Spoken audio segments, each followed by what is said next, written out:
Recording in progress. Aoife, you're so welcome to the Happier at Work podcast. I know we've been talking about this for a while, the fact that we're going to record a podcast episode together. So I'm so thrilled to finally welcome you to the podcast. Do you want to introduce yourself to listeners, give a little bit of a history, the path that you took to get to where you are now? Yeah, absolutely. I'm delighted to be here. Thank you so much for having me, Aoife. I started out my career after college in Vodafone in customer experience, and that was back in 2004. And from the first day that I was there in the training room, I wanted the trainer's job. So I just thought I love what she does. I want to get up there and I want to do what she does. So that was my goal then, while I was working in the customer service help desk. And so I worked my way through a number of different roles up to the corporate service desk.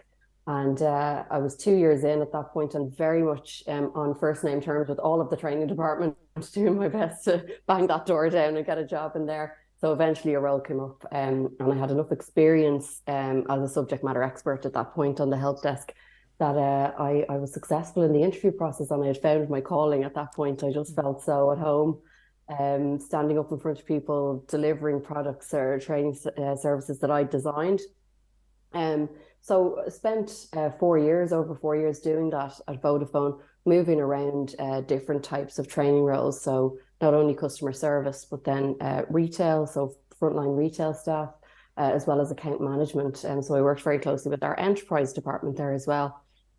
Got a wide range of experience at such a young age, and especially having found what I really thoroughly enjoyed.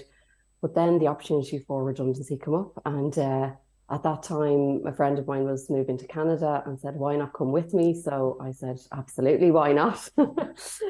So I moved with herself. The two of us moved in 2011. And I was blessed to find a coaching role actually in an online brokerage. So coaching the customer service agents in the finance department as well as the traders on calls. So working with those traders and customer service agents on their performance as a coach. So that was my first role as a coach. But having spent almost a year in Canada, in Toronto, I decided that the grass isn't always greener, and I thought home is calling. So I wanted to move back. Or the grass is quite literally greener in Ireland. The grass is quite literally greener on our Emerald Isle. So I missed home and I wanted to come back and set up shop here. So that was back in 2012, the start of 2012. So I came home and within a couple of months, I was successful in an interview process for eBay. So I started out there as a soft skills training specialist for the account management function. And quite quickly while I was there, the account management function was going through a reorg. So my role was sort of redundant, for want of a better word. I was still an employee, but they were figuring out what to do with me. So because they were going through the reorg, I saw an opportunity for myself with the HR director, and I said, "Can I get involved in this process in some way?" Because I had my degree in HR, and I just was interested in the process and what goes on in the background. I'd always worked in training and development, but hadn't had any other HR experience. So she said, "Why not?" So she took me under her wing for the duration of that project, of that reorg. And she must have liked what she saw in me, and she created a role for me as the people program manager, working directly for her. And so while working in that role, I got to work with the senior leaders for each of the departments in our Dublin base in eBay on their employee engagement results, and looking at what to prioritise, what were the hot spots and the hot topics that they could prioritise. So working in cross-functional teams with some of their leaders on some of those projects. So that was really different from anything that I'd done. It was really exciting. But I missed coaching. I had done coaching in Toronto, and I wanted to become qualified. So I enrolled in an IMI executive coaching diploma. And at the same time, eBay was setting up a coaching function. So I, again, became very familiar with the head of that department. And I let her know where I wanted to go, and I wanted a job in leadership as well. So I really wanted to manage people, and felt like I was doing it in a lot of ways. And in a lot of ways, I was working. I was just seeking out opportunities to mentor people all the time. So I went through the diploma process, and actually just coming to the end of the diploma in 2014, a role came up on the coaching team to take on a team of coaching specialists, so to manage coaching specialists as well as develop coaching programs for our leaders, our frontline leaders, and our coaching specialists at eBay. So that, I mean, for that role, I was in my element. I was getting to lead people, to develop them, to unleash their potential, and deliver training to others as well. So um, I was ticking a lot of boxes in that role. And I in 2016, then things were changing for me. I became pregnant on my first child, and I decided that while I was on maternity leave, maybe a change was needed. And at the same time, there was a reorg in the department. So I took that opportunity to look at what was it that I really wanted to do. And I'd always wanted to explore psychology in a little bit more depth. So I decided to take on a master's in psychology. And that was coinciding, the start of that was coinciding with her work. I was taking on a huge work role, because that so our in a way that all of the managers at my level, our direct reports were actually put into report back into the operation. So we no longer had direct reports. So that big tick box that I was saying, that thing that was really fulfilling for me was managing people, leading people, and that was no longer part of my role. So I really did my best to try and find parts of the role that were aligned with my purpose and my strengths, while doing the masters in the background. But ultimately, I felt like it feels like time for me to do something different. And so I started to work with a coach to identify, how do I go and do the thing that I really wanted to do, which was set up my own business. So this was coming to the end of 2018, and I had my whole plan set up. And fortunately, early 2019, my role and everybody else at my level, our roles were made redundant.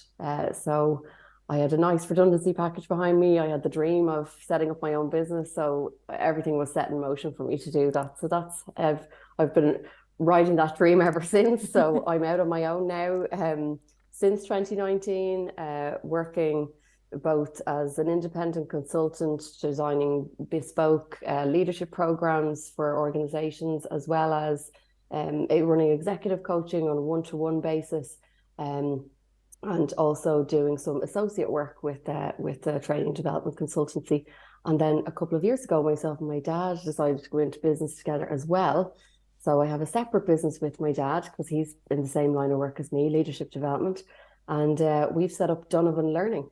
So I run group programs, both bespoke and a mix of blended and self-directed programs online, with pops. So that's my story. That's pretty much how I've gone from 2004 right up to now.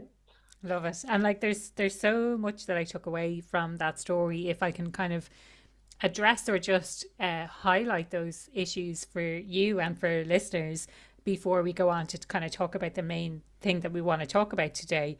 So, like from what I can see, the journey that you've taken was very underpinned by networking and the connections. So you've always made sure to kind of knock on the door of the person who you knew that you wanted to know. And I suppose that's something that people can action straight away. Like I always hear different ways of phrasing this, I suppose, like your network is your net worth. And also people saying that it's not about who you know, it's about who knows you.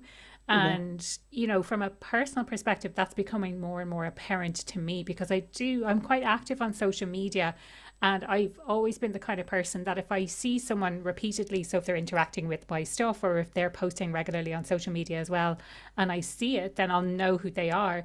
But people will then contact me who haven't interacted with my stuff, who haven't been posting necessarily regularly themselves.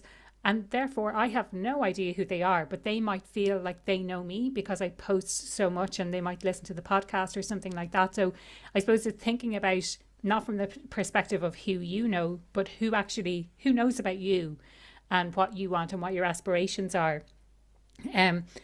The other thing that I picked up was this idea of maternity leave, and then kind of that being the prompt to decide or to make some maybe difficult decisions as to whether you wanted to stay in the role that you're in. And I know we've covered that kind of topic in the past with Sarah Courtney, episode 102 it was.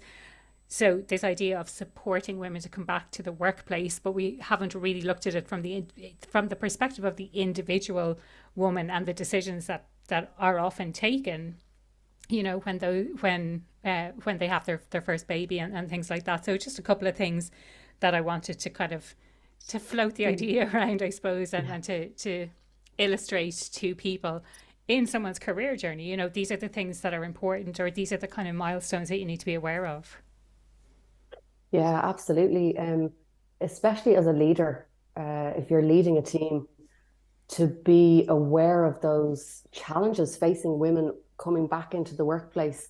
And even before I had children, I was quite aware of that, and quite attuned to that, to just listening to someone who was pregnant, and making sure that they could feel a genuine care for them, and that their well-being and their health comes first. And actually, regardless of pregnancy as well, anyone on the team, I did everything that I could to let them know in my words, my tone, my action, everything, that health, family, that's number one.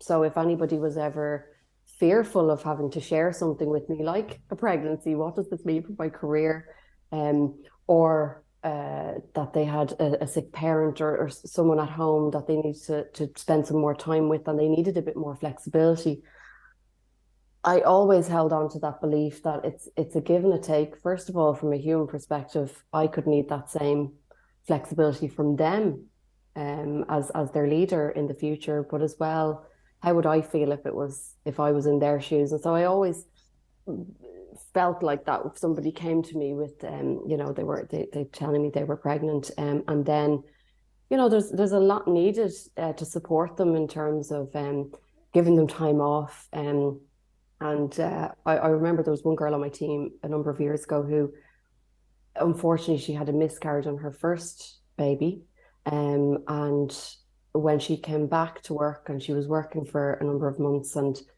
thankfully she became pregnant again.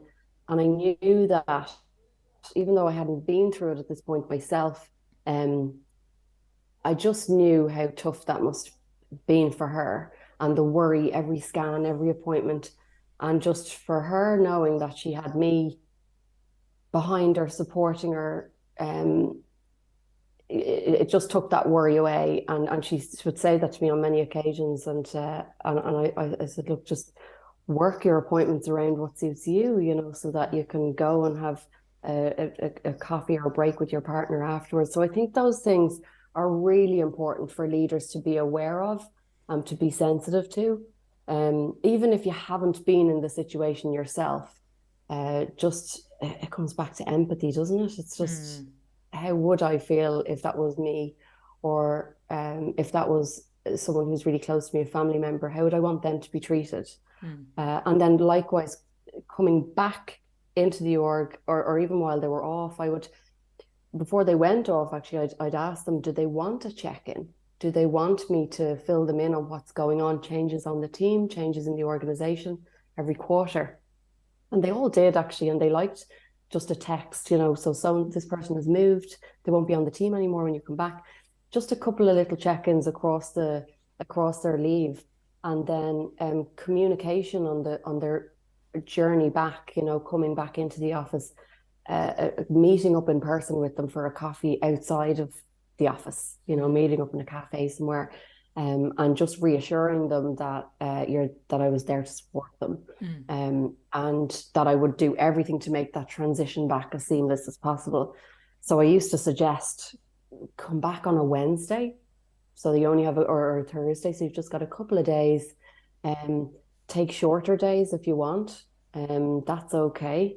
So just letting them know that those options are available as well is really important, and the communication piece, checking in with them and how they're doing when they do start to get back into a flow of work, not assuming that they're back now a few weeks, everything's fine. They do still have a newborn baby at home, so just to be aware of that is really important. And certainly, Aoife, when I was managing people, I was totally oblivious to all of these kind of things. Like I just had no idea because no one ever told me, No. and I suppose, and I suppose the subject of this podcast is not necessarily about returning to work, but it's more from a leadership perspective and the kind of things that you need to be aware of. And I loved how you described it as empathy. It's like treating people like humans, like you would want someone else to be treated. And it's about the putting people first rather than putting the profits first. And when you put people first, the profits do tend to follow, because you hold on to your people for longer. You don't have to, pay extortionate, I was going to say rates, but like extortionate money basically to replace people or to build up the morale in the organization after someone leaves, all of those kinds of things. So like some of the kind of the key points that you illustrated in relation to that particular challenge about returning to work or going on maternity leave, I think can be applied in a few different contexts. And I know before we started recording, we were saying we'd maybe start with the idea of new managers. So what does a leader need to do? What are the big challenges when you first start leading someone? And then maybe move on to, like, there's some other leaders, and I know this is certainly the case in a lot of organizations I've dealt with, that they never received any training. And then and then they've just kind of progressed, and it's maybe just going back to the basics of how, like, what do you have to do, what are the kind of the key challenges, and then what are the key opportunities, I suppose, as well.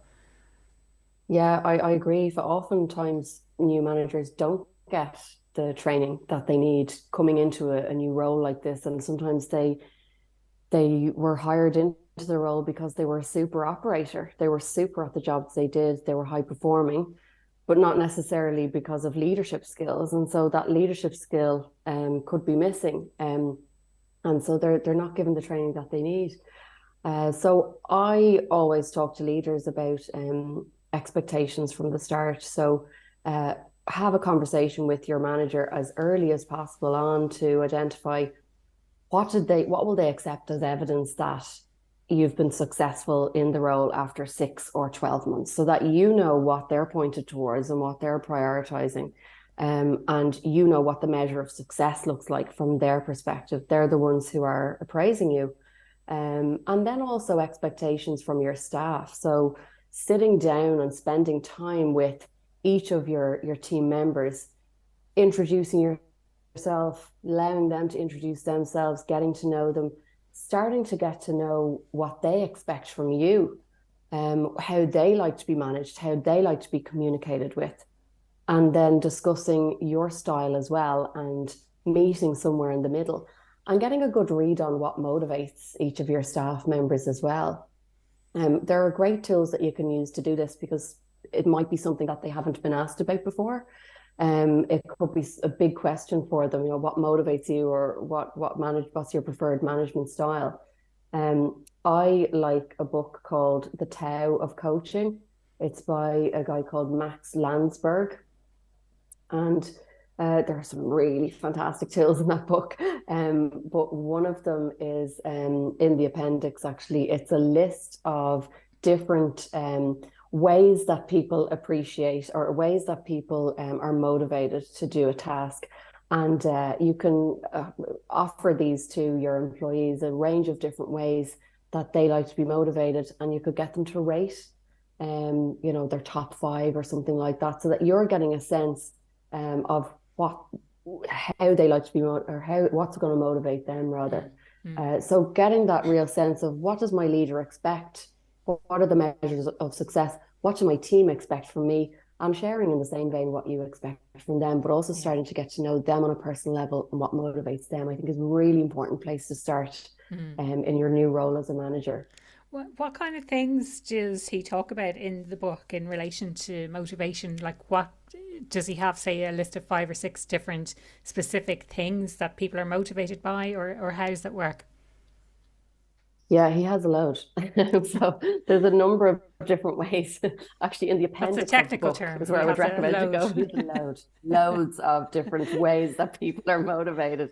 So he talks about some people are motivated by salary, of course, but others are motivated by a competitive environment. They're motivated by having some authority. They can be motivated by being part of a cohesive team, motivated by praise and recognition. Others are motivated by working under pressure, or the perspective of career progression. Lots of different ways.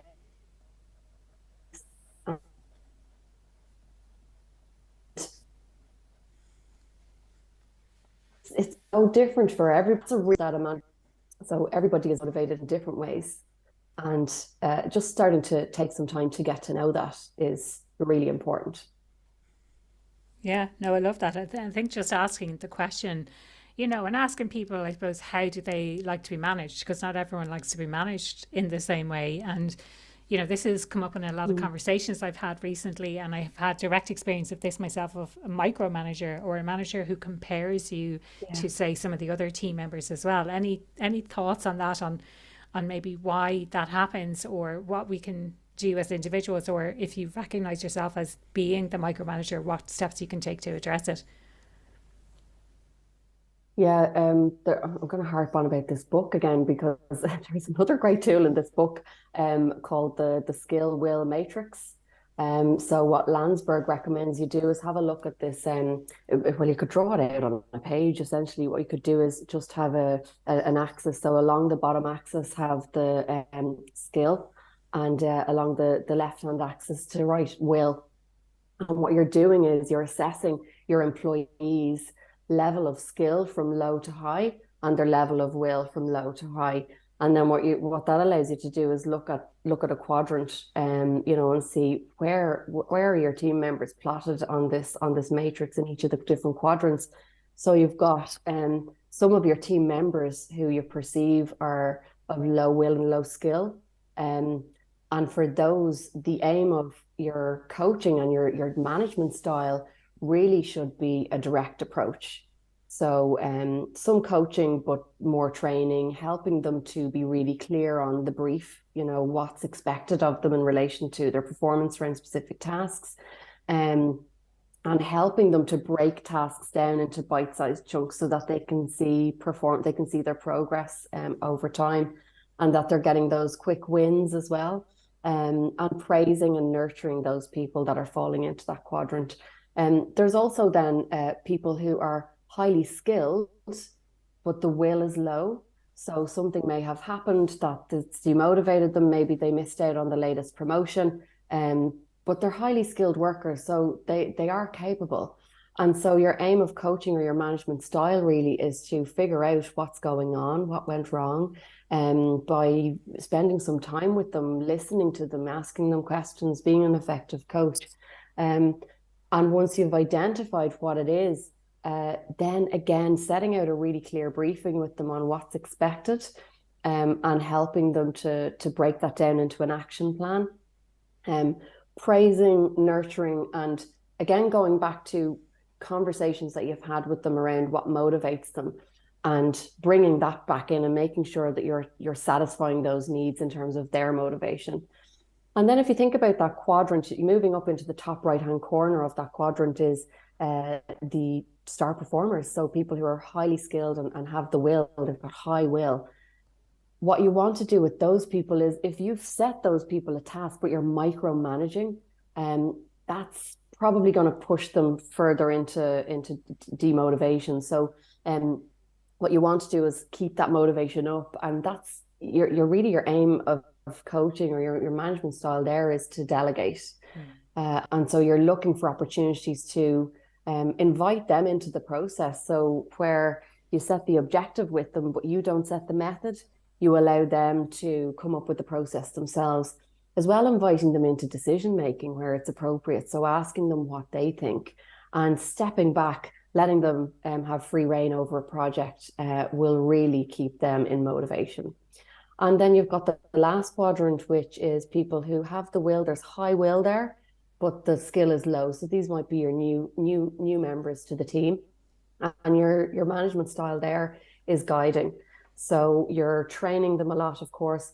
I wouldn't shy away from coaching them and asking them what they think and how they think things should be done, and also allowing for mistakes. So tolerating mistakes and letting them know that it's okay to make mistakes, and that you're there to support them when that happens. Let's figure that out together. How do we rectify this? And just keeping track of their progress as well, and starting to relax the management of those people as you see progress happening. Brilliant.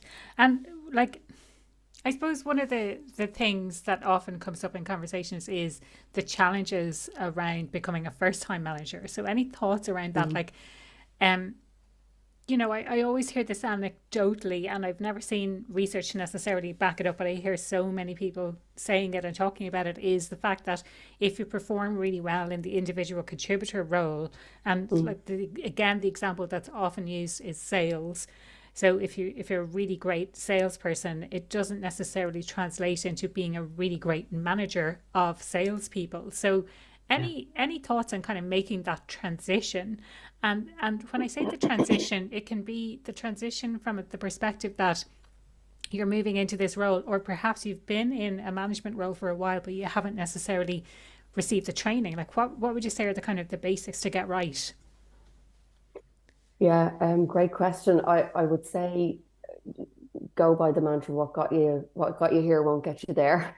So to just start to look at the tasks that you've been set and how you're spending your time each week, and looking at your tasks in two buckets: what's operational and what's a management task, and how much time are you spending on each. So if you're really comfortable in the operational side, and that because that's what got you to where you are now, just to be mindful of that and to see how much of that is actually contributing to my performance and the team's performance, and how much of that can be delegated.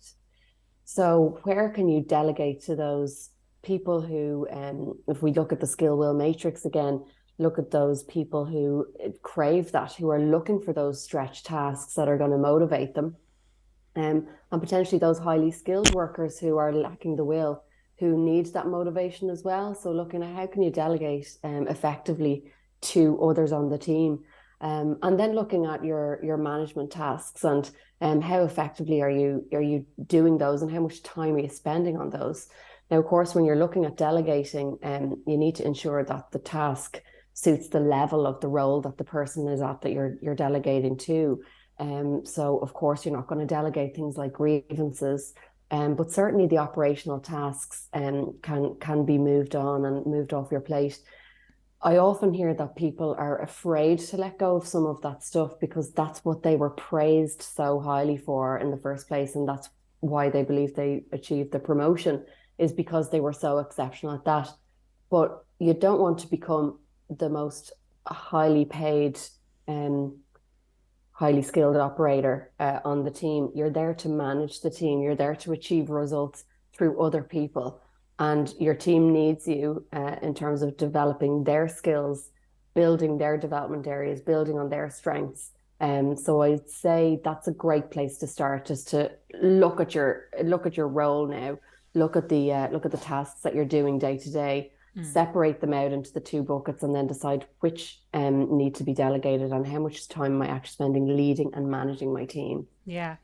I think we'll come back to the time element in a second. I wanted to pick up on this, the idea of achieving results through others, because I think there's a lot of people who maybe don't necessarily get that. Like, your role as a manager is primarily to develop other people.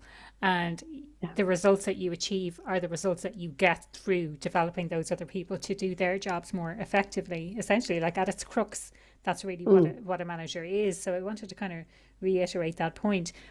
But and we touched on previously some of the ideas around motivation and how to motivate other people. Are there any other specific challenges you see with achieving results through others? Like it's when you were talking about the motivation piece, that kind of what sprang to my mind was the carrot and the stick. What's the carrot versus what's the stick? So the carrot being the something to entice you to do something, the stick meaning if you don't do it, you're gonna get hit with a stick.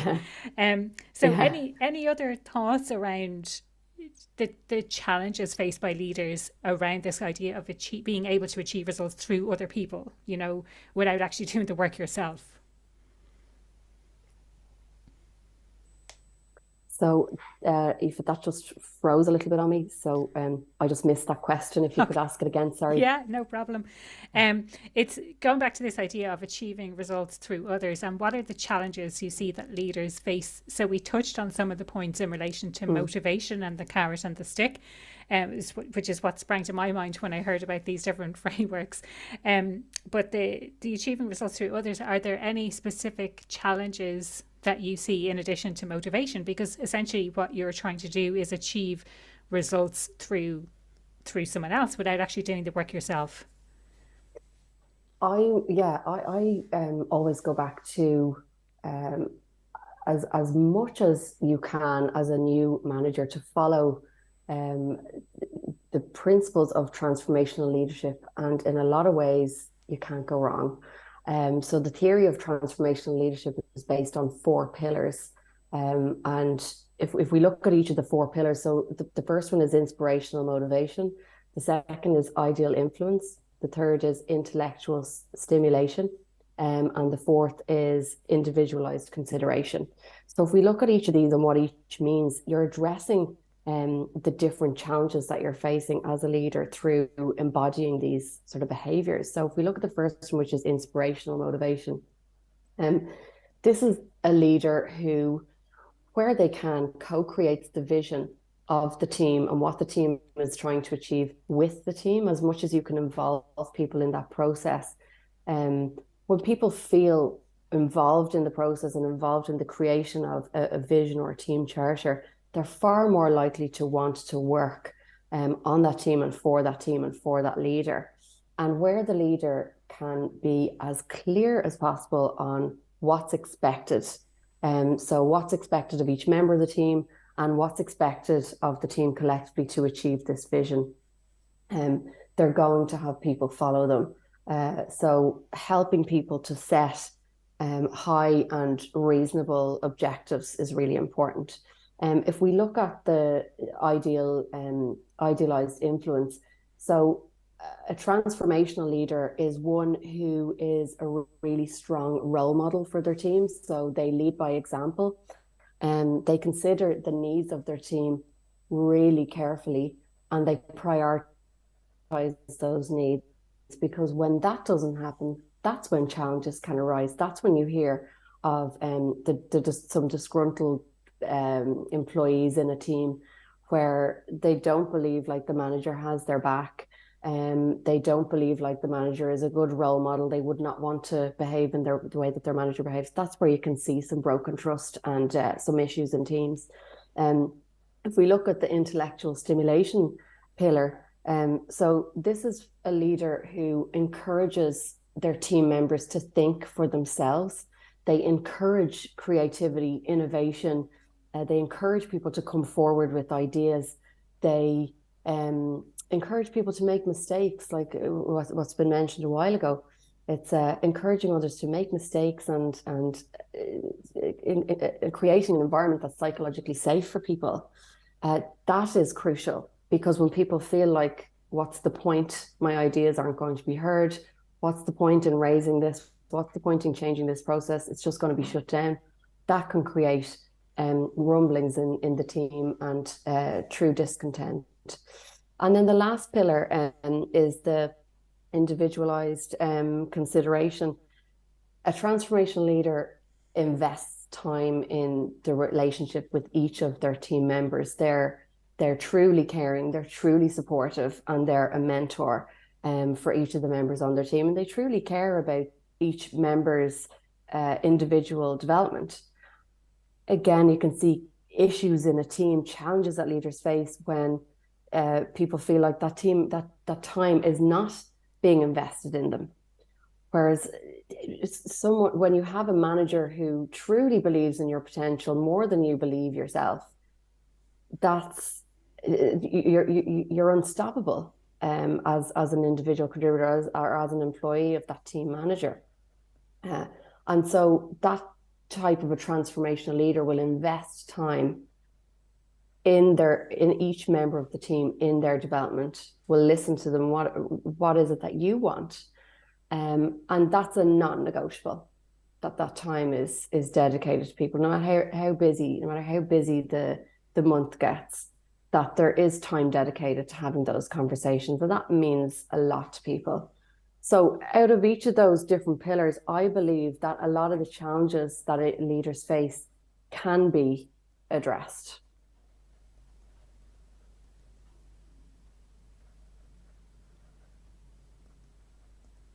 I think it's so all of that totally makes sense. I would love to come back now, and it's really interesting that you kind of brought up that idea of time again, like, and no matter how busy you get, it's really a case of investing time in your employees and having those conversations about what it is and what, I suppose, what makes them unique, and showing them that you believe in them even if they don't necessarily believe in themselves. But I'd love to come back to this idea of time that you mentioned earlier, the operational versus the management time, because I think as a first time manager, it's so easy to get caught up in the day-to-day stuff of what you're doing in your job. Exactly as you said earlier, Aoife, you got recognized for that, you got praised for that. So you kind of think that that's what you need to do more of. And as you rightly said, it's the what got you here won't get you there idea. But I'd love to know any thoughts on trying to find that balance between the two things, because we are so busy. They are two very different roles. And like, maybe before we go into trying to find the balance, any thoughts on whether a manager should have an operational day-to-day role or solely be a manager? That's a great question.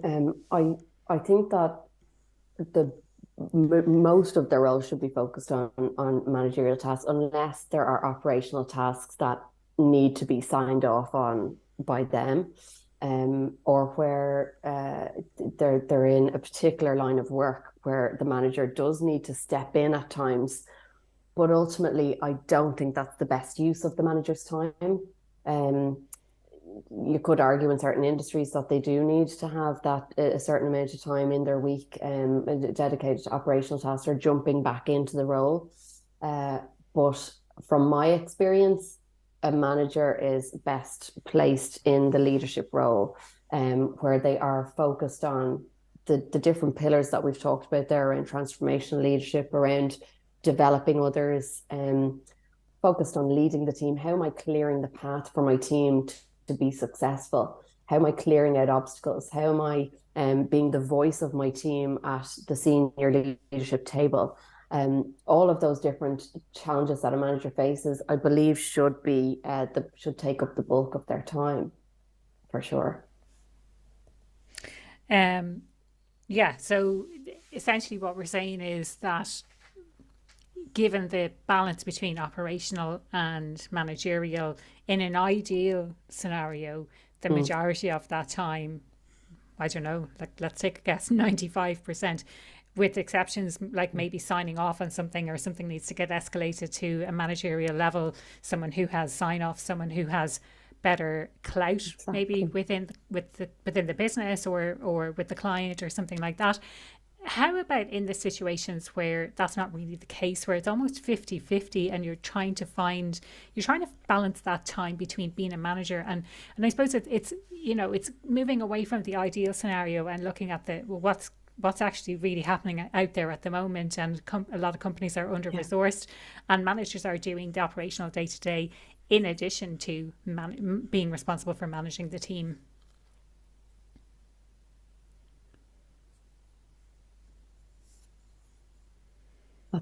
It just froze again, Aoife. I'm sorry. I just need to repeat that question.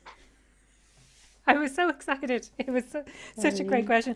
It was really kind of going from this idea of going from the ideal, where we're saying in an ideal world, it would be the majority of your time is spent on the managerial tasks, but it's bringing it back down, I suppose, to the day-to-day reality of what's happening out there. Companies are under-resourced, and managers are expected to do the operational day-to-day stuff in addition to the managerial tasks. So what's the best way they can do to I suppose, to manage across those two different things without burning out, you know? And I suppose, like, it's knowing the importance of managers. So, I mean, my brain is just going on fire now with all these ideas, but it's the importance of managers as the people who motivate the team, the importance of managers as the person who is, I won't say exclusively responsible, but oftentimes when people leave an organization, it's because they've had a poor experience with manager, and the manager is the touch point of the organization. And you know, it's how you experience the organization through the manager that you have. So and also, if someone is a high performing manager, they're likely to be given more work because they're performing well, and people know they'll do it, and they'll probably say yes, but then they're more likely to burn out. So there's a lot of different considerations when it comes to looking at how to balance between the managerial side of things and the operational. But I just love to know, have you any thoughts from any of the clients that you've dealt with, or anything, any light to shed around that area? For sure.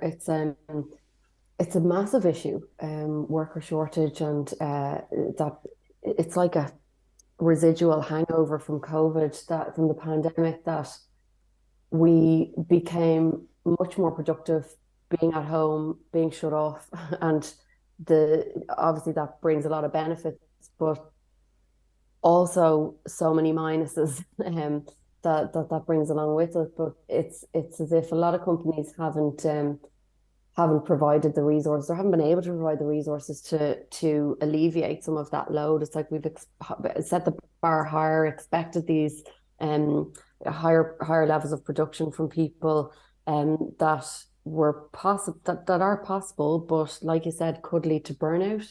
I think it's important, especially for new managers, actually for any manager at any level, to very clearly outline what's the manager that I want to become. So what is that best version of me as a leader, or a people manager, whatever the term is that you use yourself, what's that best version look like? And by when do I want to achieve that?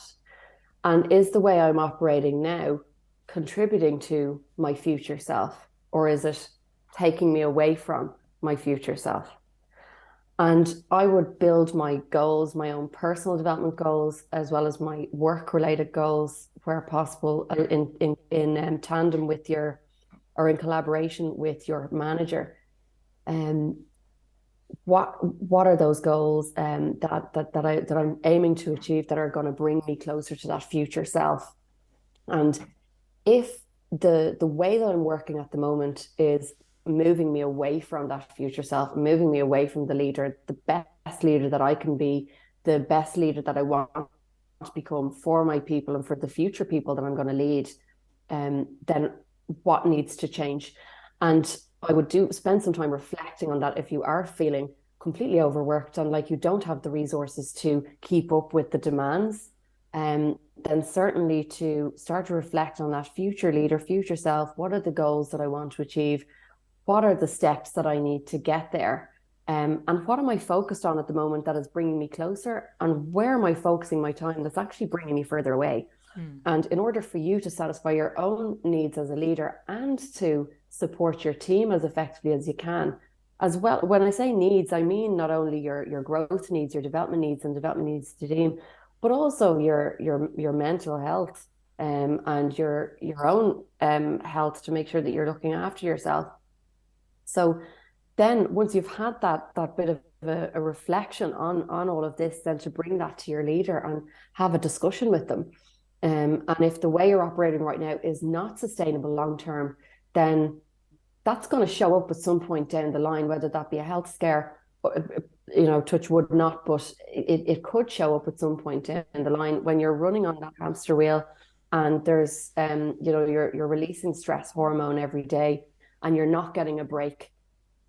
That's going to come out in some way. And so you're protecting yourself, you're protecting your employees, potentially your family members as well, from that kind of pain, by having this challenging conversation with your manager.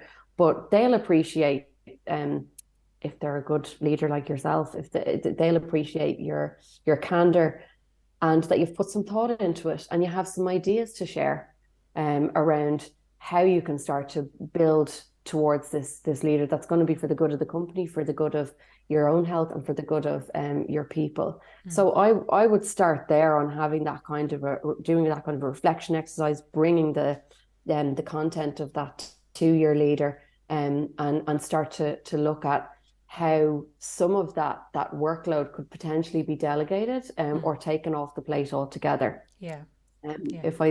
If you're getting pushback from your manager, then that's a bigger question for me. Is this an organization that you want to work for and align yourself with? If the values of the organization are not being lived through your leader, if they're saying that we care about our employees, and you're coming with this discussion and that's not the case, then that raises a bigger question for you, I would say. Yeah.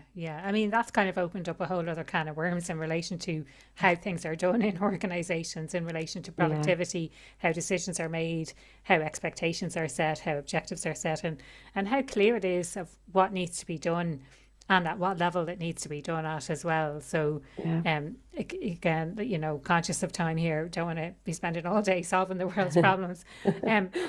So maybe that's an opportunity to wrap things up, but definitely food for thought for people to think about how things are being done at the moment. So Aoife, the question I ask everyone who comes on the podcast, what does being happier at work mean to you? I love that question. I believe it means freedom. I just associate the word freedom with being happier at work. So whether you're in an organization and you have the freedom to be yourself, to bring your best self to work, to share ideas, to the freedom to feel like you have the give and take with the organization, that you've got the flexibility that you need. You're going to put in the work, but it's give and take. You also need some gas in your tank from your leader as well, and from the organization. So it's that freedom, or working for myself now, from my own perspective, the freedom to work on my own projects that are meaningful for me, doing meaningful work every day, and supporting leaders, and having the freedom to, those days when you're an employee in an organization, when you might have a midweek day off. And I just, that was my vision of me having my own business, was to have those odd days off when you just get to run your errands and you're out, on a Wednesday or something like that, and you're seeing other people who are out and about, and you're wondering, what are they doing? What's everybody doing pottering around on a Wednesday? But I love it. And just having the freedom to make appointments and do that. That's freedom for me in my business. But happier at work, to me, it's very much linked with the word freedom for me. Yeah, brilliant. Love it. And if people want to connect with you, if they want to find out more about what you do, what's the best way they can do that? I'd say connect with me directly on LinkedIn. I'd love to connect. It's Aoife Donovan Lee. And message me on there as well. To check out our Donovan Learning program. So that's the business with my dad, Donovan Learning. That's donovanlearning.com. And our self-directed courses are up there. Or please do get in touch. hello@donovanlearning.com if you'd like to chat to us about bespoke programs or any of the programs that you see on our website. We'd love to talk to you. Brilliant. Thank you so much for your time today, Aoife. I'm sure we could have gone on for another little while talking about all of the different challenges and opportunities that organisations have, especially when it comes to leadership. So really appreciate your time today. Thank you so much for sharing your wisdom. Brilliant chat. Thanks a million, Aoife. Thanks for having me.